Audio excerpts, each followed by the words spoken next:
வணக்கம் நண்பர்களே. நம்ம இன்னைக்கு சவுதி அரேபியாவில் ஒரு மட்டன் பிரியாணி எப்படி வைக்கிறோங்கிறத நம்ம இன்னைக்கு பார்ப்போம். நம்ம வீடியோக்குள்ளே போய்க்குனால நம்ம சேனலை இதுவரைக்கும் சப்ஸ்கிரைப் பண்ணாதவங்க சப்ஸ்கிரைப் பண்ணியிருக்க. பின்ன பக்கத்தில் இருக்கிற பெல் ஐக்கான் பட்டனையும் ஒன்று தட்டி விட்டுருங்க. அப்போ தான் நம்ம போடக்கூடிய வீடியோ உங்களுக்கு உடனுக்குடன் வந்து சேரும். சரி நண்பர்களே, அப்போ நம்ம மட்டன் பிரியாணி வைக்கிறதுக்காக என்னென்ன சாதனம் தேவைன்னு ஒரு விதம் எடுத்து வைப்போம். அப்போ வெள்ளைப்பூடு, பச்சை மிளகு, வெங்காயம், பின்ன மல்லி இலை, புதினா, கொஞ்சம் கருவேப்பிலை, அந்த சாதனங்கள்லாம் அப்போ தேவையான சாதனங்கள்லாம் கட் பண்ணி எடுத்து வச்சுருக்கு. ஓகே நண்பர்களை, உருளைக்கிழங்கு எடுத்து வச்சோம். ஆனால் அதுக்கப்புறம் நம்ம நண்பர் சொன்னார் உருளைக்கிழங்கு போட வேண்டாம்னு சொல்லியிருந்தார். சரி, அதனால் அதை நம்ம கேன்சல் பண்ணிவிட்டு பாக்கி உள்ள சாதனங்கள்லாம் எடுத்து ரெடி பண்ணி நம்ம கட் பண்ண ஆரம்பிப்போம். வாங்க, கட் பண்ணியாச்சு. நம்ம எல்லாம் கட் பண்ணி எல்லாம் ரெடி பண்ணி வச்சுருக்கோம் பாருங்கள். அப்போ எல்லாம் நெய், காரியங்கள், பின்ன கொஞ்சம் உள்ளி, பார்த்தா பெரிய வெங்காயம் கட் பண்ணியிருக்கோம். பின்ன தக்காளி, புதினா, மல்லி இலை, பின்ன அது நம்ம தயிர் பச்சடி செய்கிறதுக்கு கொஞ்சம் உள்ளி கட் பண்ணியிருக்கோம். எல்லாம் ரெடி பண்ணியாச்சு. அப்போ நண்பர் கொஞ்சம் ஹெல்ப் பண்ணார். இதுதான் நம்ம நண்பர் கொஞ்சம் நமக்கு அந்த குக்கிங் எல்லாருக்கும் ஹெல்ப் பண்ணி தந்தார். அவருக்கு ஹாப்பியாக இருக்கார். நல்லா வரும்னு சொல்லார் பிரியாணி. பார்ப்போம், அவருக்கு ஒரு நம்பிக்கையோடு நம்ம வீடியோக்குள்ளே போய் நல்ல மாதிரி செய்வோம். எப்படி செய்வோம்னுட்டு பார்ப்போம். இந்த மல்லி இலை பார்த்தாலே தெரியும், கொஞ்சம் கூடுதல் கட் பண்ணி வைக்கணும் நம்ம மட்டன் பிரியாணின்னா. ஏன்னாக்கி அந்த பிரியாணிக்கு டேஸ்ட்டு போடணுன்னாக்கி கொஞ்சம் மல்லி இலை, புதினா இலை, நம்ம ஊரில் அந்த ரப்பா இலை அப்படி இப்படிலாம் போடணும்னு சொல்லுவாங்க. அதெல்லாம் போடணும்னு அவசியம் இல்லை, இங்கே கிடைக்காது மெயின் ரீசன்ட்டு. சரி நண்பர்களே, அப்போ நெய் காரியங்களை நம்ம எடுத்து வச்சுருக்கோம். எடுத்து வச்சுட்டு நம்ம பையை போய் நம்ம குக் பண்ணணும். குக் பண்ணிக்கணும். இந்த தயிரை பார்த்துக்கிடுங்க. தயிர் நம்ம அந்த லிமிட் அளவுக்கு தான் எடுத்து வச்சுருக்கோம். எல்லாம் தேவையான அளவு தான் எடுத்து வச்சுருக்கோம். போய் குக் பண்ண போவோம். வாங்க பாருங்கள். நம்ம வெங்காயத்தையும் எண்ணெய் விடால் போட்டு நல்லா வதக்கணும். அது நமக்கு ஒரு நல்ல கலர் கிடைக்காத வதக்கிட்டு நம்ம வைக்கிற மசாலா ஐட்டம் போடணும். அப்போ மசாலா ஐட்டம் நம்ம அவரவருக்கு தேவைக்கு போடணும். ஏன்னா நான் அதை ஸ்கிப் பண்ணி தான் போட்டிருக்கேன். ஏன்னாக்கி ஒவ்வொரு ஆள் ஒரு பேக்கெட் மசாலா, பிரியாணி மசாலா போடலாம். இல்லைன்னா நமக்கு தேவையான அளவுக்கு மசாலையை போட்டுக்கிடலாம். சரியா? அப்போ மசாலாலாம் போட்டு எல்லாம் ரெடியாகி வந்த பிறகு நம்ம என்ன பண்ணணும்னாக்கி இஞ்சி, வெள்ளைப்பூடு, பச்சை மிளகா அடித்து வச்சுருக்காத நம்ம மிக்ஸில் அடித்து வச்சுருக்காத உள்ளே போட்டு அதை நல்லா மிக்ஸ் பண்ணி கொடுக்கணும். ஏன்னா அந்த மசாலா இந்த இது கூட எல்லாம் சேர்ந்து வரணும். அது பக்கத்துலேயே நம்ம ரைஸை அடிஷ்னலாட்டு வச்சுருக்கோம். ரைஸும் தண்ணியை நம்ம அதை ஒரு கப்பு அரிசிக்கு 2 கப்பு தண்ணி வச்சு நம்ம தனியாக போட்டிருக்கோம். சரி, அப்போ நல்லா வதங்கிட்டு பாருங்கள். நல்லா பாருங்கள், வளன்னு எப்படி இருக்குது பாருங்கள். அந்த மசாலையை நல்லா வதக்கி எடுக்கணும். வதக்கிட்டு அந்த வதங்கின பிறகு தான் தக்காளி போடணும். அது நிறைய ஆள் மிஸ்டேக் பண்ணுவாங்க, ஃபஸ்ட்டே தக்காளி போடுவாங்க. அது இப்படி போடக்கூடாது. அப்போ நல்லா தக்காளியை போட்டுட்டு நல்லா மிக்ஸ் ஆக்கி எடுக்கணும். மிக்ஸ் ஆக்கி எடுத்த பிறகு இந்த புதினா, மல்லி இலை அந்த இதில் போட்டு நம்ம வதக்கணும். அப்படின்னா தான் அந்த மட்டன் பிரியாணிக்கு அந்த மிக்ஸிங் காம்பினேஷன் கரெக்டாக இருக்கும். அப்போ அதை நம்ம நல்லா மிக்ஸ் பண்ணி எடுத்து பாருங்கள். அது நமக்கு நல்ல ஒரு கிரேவி செக்ஷனில் வரும். அப்போ நம்ம அங்கே வேக வச்சுருக்கோம்னா மட்டன், அதை எடுத்து நம்ம உள்ளே போடுவோம். உள்ளே போட்டு நல்லா மிக்ஸ் பண்ணுவோம்.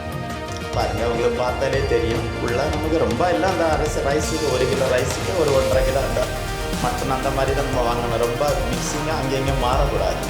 சரி, அப்போ நல்லா அதை மிக்ஸ் பண்ணணும். நல்லா கிளறி கொடுக்கணும். அப்போ அந்த மட்டனில் அந்த மசாலா பிடிக்கிற வரைக்கும் ரெடி பண்ணிவிட்டு அதுக்கு நம்ம ரைஸை பார்க்கணும். கொஞ்சம் லைட்டாக, அதாவது ரொம்ப டைட் பண்ண விட்றாங்க, லைட்டாக இது இடத்துல 2 ஒரே டைமில் ரெடி பண்ணி எடுக்கணும்.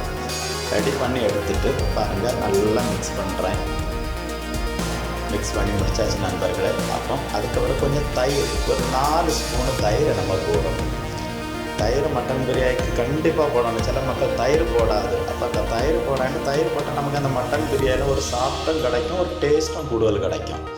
ஆனால் மட்டன் பிரியாணியில் நம்ம அந்த தயிர் போட நேரம் நல்லா மிக்ஸ் பண்ணணும். தீயை ஸ்லிம்மில் வச்சுட்டு நல்லா மிக்ஸ் பண்ணணும். எப்படின்னா அந்த தயிரோட உதிரி இல்லாமல் நமக்கு இருக்கிறதுக்காக பாருங்கள், நல்லா மிக்ஸ் பண்ணுறோம். மட்டனில் அந்த கிரேவியில் எல்லாம் மிக்ஸ் பண்ணி கிடைக்கணும் கைக்கு. சரியா நண்பர்களே? அப்போ நல்லா மிக்ஸ் பண்ணி எடுத்து அது ரெடியாகி வர நேரம். அதுக்கப்புறம் நம்ம பாக்கி இருக்க அந்த மல்லி இலை, புதினா இலை போடுறதுக்கு என்றைக்குமே மடிக்கக்கூடாது. அது நல்லா போடணும் மட்டன் பிரியாணிக்கு. அதுதான் அந்த மல்லி இலை, புதினா இலை தான் அந்த மட்டனோட அந்த கொஞ்சம் கொழுப்பு சத்து காரியங்கள் எல்லாம் குறைச்சி எடுத்து நம்மளுக்கு உடம்புக்கு கொஞ்சம் ஃபிட்னஸாக இருக்கும். சரி நண்பர்களே, அப்போ நம்ம அதெல்லாம் மிக்ஸ் பண்ணி எடுத்து ரெடி பண்ண வரைக்கும் நமக்கு சைடில் சாதத்தை இறக்கி வச்சுட்டு கொஞ்சம் நெய், அதாவது லாஸ்ட்டு ஃபைனலாகிட்டு நம்ம கொஞ்சம் நெய் போடணும். நெய்யும் முளைய மாட்டேங்க விடு, லைட்டாக வச்சுட்டா கொஞ்சம் ஐஸாக தான் இருக்கும். சரி, அப்போ நெய் கொஞ்சம் ஒரு 3 ஸ்பூன், அது தேவைக்கப்போ போட்டு விடுங்க. வர ஒரு இதாகிட்டு போட்டு விடுங்க. அப்போ நெய்யெல்லாம் போட்டு அது நல்லா இலக்கி கொஞ்சம் அண்டிப்பருப்பு கிஸ்மஸ் பழங்கிறதெல்லாம் நான் கொஞ்சம் குறைச்சி தான் போட்டிருக்கேன். ஏன்னா நம்ம மிக்சர் பிரியாணி உண்டாக்குறதுனால நம்ம கொஞ்சம் குறைச்சி தான் போட்டிருக்கோம். அப்படி நல்லா இலகி வந்து அதை நம்ம அப்போ பாருங்கள் நல்லா இதாகிட்டு நம்ம அதை மாற்றி வச்சுட்டோம். இப்போ நமக்கு மட்டன் கறி ரெடி ஆகிட்டு, சாதமாக ரெடி ஆகிட்டு, நம்ம இப்போ ஒரு புலாவ் சைஸ்லேயாக பிரியாணி பண்ண போகிறோம். அப்போ நம்ம பண்ணி வச்சுருக்க இந்த மட்டனை எடுத்து சாதத்துக்கு மேலே கொட்டுறோம். கொட்டிட்டு அந்த சாதத்தை மிக்ஸ் பண்ணணும். எல்லாம் கிளியர் பண்ணிவிட்டு சாதமாக ரைஸும் மிக்ஸ் பண்ணி அப்படி இந்த காம்பினேஷன் கரெக்டாக இருக்கணும். எல்லாம் அங்கே பாருங்க நல்லா மிக்ஸ் பண்ணணும். ஒரு இது நம்ம மிக்ஸ் பண்ணி அதுக்கப்புறம் அது ஒரு இதில் வச்சுட்டு மேலே நம்ம நெய் பண்ணி வச்சுருக்கோம்ல, அந்த நெய்யை மேலே ஊற்றணும். லாஸ்ட்டாக தான் நெய் ஊற்றணும். ஃபஸ்ட்டே நெய் ஊற்றணும். நான் நிறையா குக்கர்ஸில் சொல்லுவாங்க, இல்லை ஃபஸ்ட்டே நெய் ஊற்றிச்சு வேண்டாம் செய்யவே வேண்டாம். இந்த நெய்யை நம்ம அந்த தம்மில் வைக்கிறனால அந்த நெய் ஆட்டோமேட்டிக்காட்டி எல்லா ரைஸில் பிடிச்சா சரியா. அப்போ அந்த நெய்யில் எல்லாம் ஊற்றி எடுத்து நீட்டாக வச்சுட்டு அதுக்கு நம்ம என்ன பண்ணுறோம்னாக்கி அதை மூடி வைக்கிறோம். மூடி நம்ம தம்மில் வைக்கிறோம். தம்முங்கிறது நம்ம ஒரு 20 நிமிஷம் 25 நிமிஷம் அது தம்மில் போகிறோம் சரியா. நம்பரில் நம்ம ஒரு மூடி வச்சு மூடி அப்போ அதை நம்ம இந்த தம்மில் நம்ம ஊரில் இந்த வெயிட்டுக்கு மேலே ஏதாவது வைப்போம். நீங்கள் அப்படிப்பட்ட சிஸ்டம்லாம் வச்சு அப்படிப்பட்ட மூடி வாய்ப்புகள் இல்லை. அதனால் நம்ம என்ன பண்ணுறோம்னா அந்த மூடி வச்சுட்டு இந்த மாஸ்க் அதை வச்சு சுற்றி விட்டுட்டா போகிறோம். அப்போ தம்முங்கிறது ஒரு ஆவி போல் வெளியே போகிறாரு. அப்போ நல்லா ஃபில்லாகி கவர் ஆகிடும். அப்போ நம்ம இந்த மெத்தடில் செய்யணும். இதுக்குள்ள அந்த மாஸ்க் டேங்க் கிடைக்க நமக்கு இது செய்யணும்னா வெயிட்டோ காரியங்களோ எதுவுமே வைக்க வேண்டாம். நீட்டாக கவர் பண்ணிடணும். கையை வச்சு நல்லா அமைக்கி அந்த புகை வெளியாக போகாத அளவு பண்ணணும் சரியா நண்பர்களே. இவ்வளோ தான். அதுக்கு ஒரு 20 நிமிஷம் தம்மில் போட்டால் போதும். அப்போ நம்ம இன்றைக்கி பிரியாணி பண்ணியிருக்கோம். அப்போ நம்ம ரூம்மேட்டு நம்ம ஃப்ரெண்ட்ஸுகளெல்லாம் சாப்பிட்டுட்டு இருக்கோம். அப்போ ஒவ்வொரு ஆள்கிட்ட கேட்போம். அப்போ அவங்க உண்மை நிலவர சொல்லுவாங்க. சரி, இது நம்ம நம்மளோட ஒரு QC நம்ம தமிழ். சரி தலைவரை, நம்ம சாப்பாடு எப்படி இருக்குது? பிரியாணி காரியங்கள்லாம் நல்லா இருக்கா? பரவாயில்ல. நமக்கு ஒரு மார்க்கில் எவ்வளோ கொடுக்கலாம் அந்த பிரியாணிக்கு? 10க்கு 8 மார்க் கொடுக்கலாமா? பரவாயில்ல. இதுவும் நம்ம கம்பெனியில் உள்ள நம்ம ஃப்ரெண்டு அப்புறம் ஒரு QC தான். சரி, அவங்களோட கமெண்ட் கேட்பாங்க எங்கே உண்டு சொல்லலாம். 10ல் எத்தனை மார்க் கொடுக்கலாம்? 9 கொடுக்கலாம். இதுவும் சேம் நம்மளோட கம்பெனியில் ஒரு QC தானே, நம்மளோட ஃப்ரெண்டு தானே. அப்போ எத்தனை மார்க்கு கொடுக்கலாம் நம்ம அந்த பிரியாணிக்கு? 9.95. ஐயோ, இது பயங்கர இதாகிட்டு.